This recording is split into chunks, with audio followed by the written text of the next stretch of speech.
नमस्कार दोस्त, मैं नीलकमल आप सभी लोग का अपनी इस यूट्यूब चैनल पे हार्दिक स्वागत करता हूं। दोस्तों, सबसे पहले मैं मनीषा वाल्मीकि को श्रद्धा सुमन अर्पित करता हूं और ऊपर वाले से दुआ करूंगा कि उनके घर वालों को ये दर्द सहने की शक्ति प्रदान करे। और दोस्त, हम बात करते हैं अपने इस भारत देश की, जिस भारत देश को कभी सोने की चिड़िया कहा जाता था। ये भारत देश कभी विश्व गुरु हुआ करता था। हर देशों में इस भारत देश की चर्चाएं हैं, इस बात को हम इग्नोर नहीं कर सकते।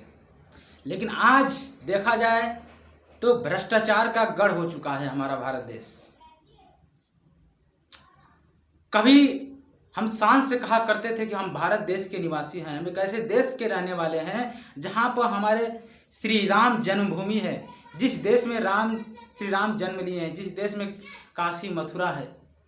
हमें इस बात को कहने में बहुत गर्व होता था कि हम इस देश के वासी हैं। लेकिन आज कुछ ऐसी घटनाएं हमारे बीच में आती हैं जिससे पूरे हमारे कानून को, हमारे पूरे सिस्टम को शर्मसार कर देती हैं। दोस्तों, कुछ ऐसी घटनाएं आप देखे होंगे, पिछले बीते कई सालों से देखने को मिल रही हैं। कई सारी घटनाएं आ रही हैं। लोग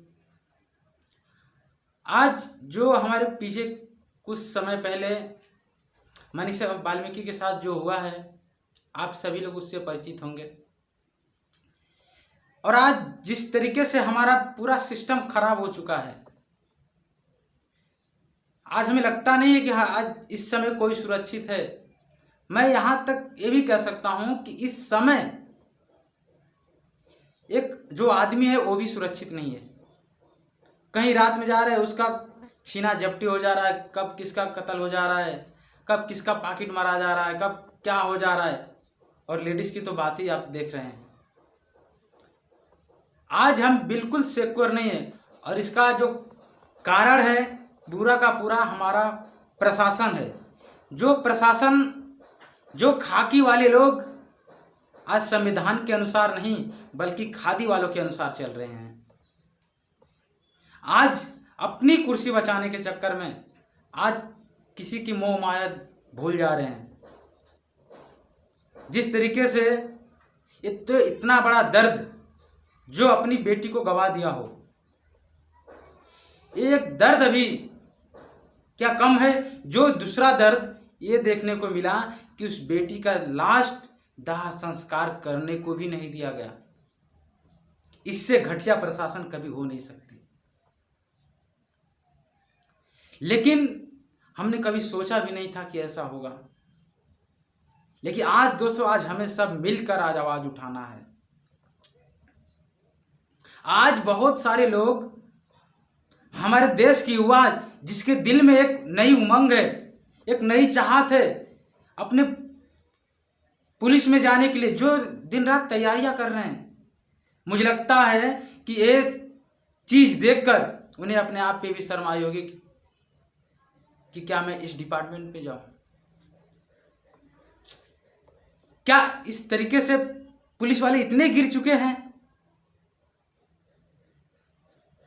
कई सारे वीडियो मेरे पास आई, आपके भी पास आई होगी, लेकिन जो अभी मैं आपको दिखा नहीं सकता। आज इतना सिस्टम खराब हो चुका है। लेकिन पिछले अगर निर्भया का देखा जाए या प्रियंका का देखा जाए, फांसी तो मिला, दोषियों को तो फांसी मिला। और ये जो लोग हैं मानते हैं इनको भी फांसी का सजा मिल जाए, चाहे जो भी सजा हो जाए। क्या लगता है कि फांसी की सजा हो जाने के बाद क्या इस बात की गारंटी है कि ये आगे से किसी के साथ ऐसा हरकत नहीं होगा या आगे से किसी के साथ ऐसा रेप नहीं होगा? क्या इस बात की गारंटी है? ये गारंटी तब तक नहीं है दोस्तों जब तक हम अपने आप को अपनी सोच में नहीं ठीक करेंगे। आज हमारी सोच क्या बन गई है? एक हमारा जो नारा चलता आ रहा है, बेटी बचाओ बेटी पढ़ाओ।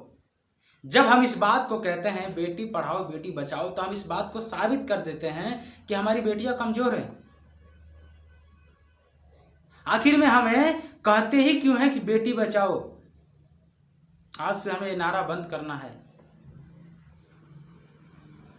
बेटी बचाओ का, बेटी पढ़ाओ का नारा ही नहीं देना है, क्योंकि हमें इस बोल के साबित कर देते हैं कि आज हमारी बेटियां कमज़ोर है, लेकिन हमारी बेटियां किसी से कमज़ोर नहीं है। लेकिन अगर आज ऐसा हरकत हो रहा है तो इसका कुछ जिम्मेदार हम भी हैं, जो हमारे पेरेंट्स हैं वो भी हैं।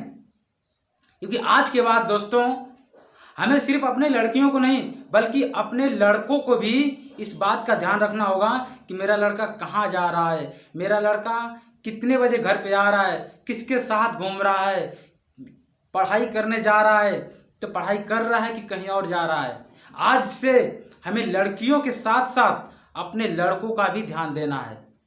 लेकिन आज तो हम लड़कों को छूट दे चुके हैं, ये तो लड़का है कहीं भी जाए उससे क्या मतलब है, लेकिन तू लड़की है, तुझे बाहर नहीं जाना है। लेकिन इस सोच को बदलना होगा। आज से हमें इस सोच को डालना होगा कि हमें जितना लड़की पे हमारा जो डिसिप्लिन होता है वही डिसिप्लिन हमें अपने लड़कों को भी डालना है। हमें लड़कों को एक एक चीज का ध्यान रखना है। जिस दिन से हमें करना शुरू कर दिए उस दिन से हमारे अपनी बहन, हमारी बेटियों को हमारी जो चिंताएं रहती है वो थोड़ा कम हो जाएंगी, जिस दिन से हम अपने लड़कों पे केयर करना शुरू कर दें। लेकिन आज इसी की वजह से दोस्तों हमारी लड़कियां सुरक्षित नहीं है। हमें जब घर से थोड़ा लेट हो जाता है तो हमें चिंता सताने लगती है कि न जाने कहाँ रह गई। लेकिन जिस दिन से हम अपने लड़कों पे ध्यान देने लगेंगे तो कहीं ना कहीं दोस्तों हमें इस चिंता की थोड़ा सा कम हो जाएगा। क्योंकि फांसी तो हम दे देंगे, फांसी सरकार दे देगी। सरकार को बुरा भला कहने से कुछ नहीं होगा, क्योंकि हर सरकार में होता है। सरकार तो आज आएगी कल चली जाएगी। क्या लगता है कि आज से 4 साल पहले नहीं होता था, आज से 5 साल पहले नहीं होता था? होता था। लेकिन फांसी भी दी गई, इनको भी फांसी मिलेगी। लेकिन क्या इनको फांसी देने के बाद ये बंद हो जाएगा? जी नहीं, तब तक नहीं बंद होगा जब तक हम अपनी सोच में ठीक नहीं होंगे, जब तक हम अपने घर में अपने आप को नहीं सुधारेंगे। आज हमें अपने आप को सुधारने की जरूरत है, अपने घर में देखने की जरूरत है। और दोस्तों एक बात और है कि इस समय जो राजनीतिक वाले लोग हैं, इस समय जो किसी के साथ घटना होता है लेकिन ये लोग अपनी उस घटने की तवे पे अपनी रोटियां सेकने की कोशिश करते हैं। तो आप लोग इस चीज़ से सावधान रहें। लोग जातिवाद करके आप में भड़का सकते हैं, लोग तरह तरह की पॉलिटिक्स वाली पार्टियां आपको तरह तरह से भड़काने से मिल सकती है। तो आप लोग अपना ध्यान रखें और किसी भी पॉलिटिकल पार्टियां के चक्कर में ना पड़ें। और लास्ट में दोस्तों मैं ये नहीं कहूँगा कि मेरी चैनल को सब्सक्राइब करो, लाइक करो, लेकिन इतना ज़रूर कहूँगा कि इस वीडियो को इतना शेयर करो, हर लोगों के पास पहुँचाओ, हर पेरेंट के पास पहुँचाओ, ताकि लोगों को ये समझ आ सके कि सिर्फ लड़कियों को नहीं बल्कि लड़कों को भी ऊपर डिसिप्लिन करने की ज़रूरत है। क्योंकि आज के ज़माने में लड़की और लड़के बराबर हैं। और लास्ट में जाते जाते यही कहेंगे दोस्तों कि नज़र को बदलो तो नज़ारे बदल जाएंगे, नज़र को बदलो तो नज़ारे बदल जाएंगे, सोच को बदलो तो सितारे बदल जाएंगे। कश्तियाँ बदलने की ज़रूरत नहीं है दोस्तों, सिर्फ खुद को बदलो, आने वाले समय के नज़ारे बदल जाएंगे, नज़ारे बदल जाएंगे। फिर मिलते हैं नेक्स्ट वीडियो में, तब तक के लिए टेक केयर, बाय।